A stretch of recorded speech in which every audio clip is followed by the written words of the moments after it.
Justin Bieber didn't mess up Coachella, he engineered it. Welcome back to Label Grid, where we break down the strategy behind the biggest moves in music.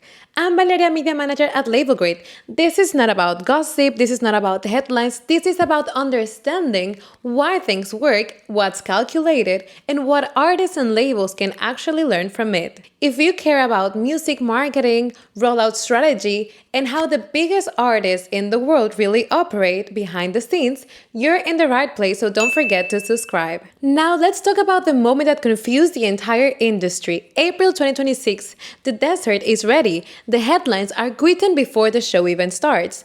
Everyone expects a $50 billion spectacle. Fire, dancers, massive production, the usual Coachella headline formula. Instead, Justin Bieber walks on stage in a hoodie, sits at a desk, opens a laptop, and starts scrolling YouTube in front of 100,000 people. And instantly, the internet splits in two. Half the audience calls it lazy, the other half can't stop watching.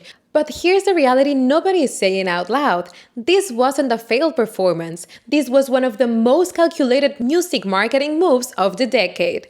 Because in 60 minutes, Justin didn't just perform, he reactivated his entire catalog, generated massive cultural attention, and turned a festival slot into a full business ecosystem. This is what I called Bieberchella blueprint. And today, we're breaking down exactly how Justin Bieber turned chaos into strategy, nostalgia into streams, and a laptop into leverage. Let's get into it. Justin Bieber won Coachella by doing less. To understand why this worked, you need to understand the current audience. We are living in an era of overproduction. Everything is polished, optimized, filtered. Every performance is perfect, and because of that, everything feels the same. So what did Justin Bieber do? He went the opposite direction. He created what we call an anti-spectacle. Instead of overwhelming the audience with the production, he stripped everything back. A desk, a laptop, old YouTube clips, imperfection. And that shift does something powerful psychologically. It feels real.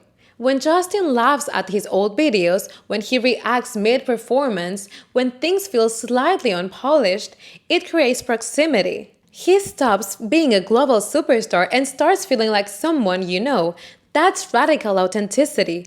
But here's where it goes strategic. This wasn't just about vibes, this was about nostalgia activation. By revisiting his early content, he triggered emotional memory loops. Suddenly, fans aren't just watching a show, they're reliving a timeline. And what happens next? They go stream the old music, they search his name, they repost clips. That's not accidental, that's engineered behavior. Justin Bieber didn't perform for Coachella, he performed for TikTok. Here's the part most people miss. Justin Bieber wasn't performing for the crowd in the desert, he was performing for the internet because modern performances are no longer judged by how they feel live, they're judged by how they travel digitally. And this set was built for clip velocity. Think about it, a perfectly choreographed routine looks great live, but it's hard to clip. A moment where Justin pauses, laughs, scrolls, reacts, or says something unexpected, that spreads instantly. That's shareable, that's relatable, that's algorithm native. So instead of creating one perfect performance, he created dozens of imperfect moments. Moments designed to be cut, reposted, memed, and distributed. That's platform literacy, and artists who understand platforms always outperform artists who don't. Justin Bieber cut out the industry and made more money. Now let's talk about the business side, because this is where it gets even more disruptive. This entire performance doubled as a live rollout for his recent eras, including Swag and Swag Second.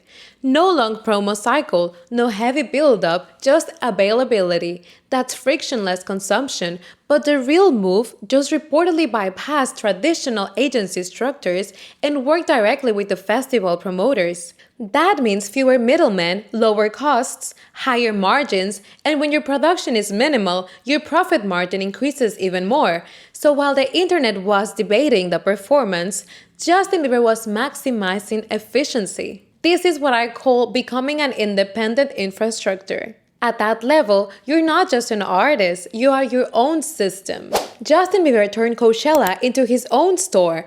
Now we zoom out because the real genius of Bieberchella wasn't just the performance, it was the ecosystem around it.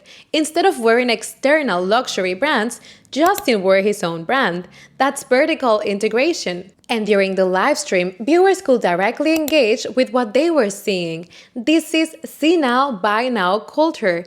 At the same time, Hailey Bieber activated her brand growth through on-site experiences and influencer presence. So what you get is not just a performance, you get a multi-layered brand moment. Music drives attention, attention drives product. Product drives revenue. That's a closed-loop ecosystem. And that's where modern artists win. Justin Bieber just regrowed his legacy in one set. This movement wasn't about virality, it was about repositioning. For years, Justin Bieber has existed between two identities, the teenage global superstar and the adult artist trying to evolve. This performance merges both. By acknowledging his past while controlling the present, he creates continuity. He becomes a cultural operator, and that's how you extend relevance long term. This is what every artist needs to learn from Justin Bieber. So what are the real takeaways here? First, production is no longer advantage, connection is. Second, design for platforms, not just performances. If it doesn't clip, it doesn't travel. Third, nostalgia is a growth tool, not just a memory. Fourth, own your ecosystem. The real money isn't just in streams, it's in everything around them. And finally, control perception, not perfection. Because in 2026, the artists who win are not the most polished, they are the most intentional. Justin Bieber didn't just perform at Coachella, he challenged the entire idea of what a performance is supposed to be. And whether you loved it or hated it, you watched it. That's the point. If you're building as an artist, a manager, or a label, this is the shift you need to understand. We're no longer in the era of spectacle, we're in the era of strategy. If you want more breakdowns like this, don't forget to subscribe to Label Grid. We're decoding the business behind the biggest moments in the music industry. Thank you for watching, and I'll see you in the next video. Bye!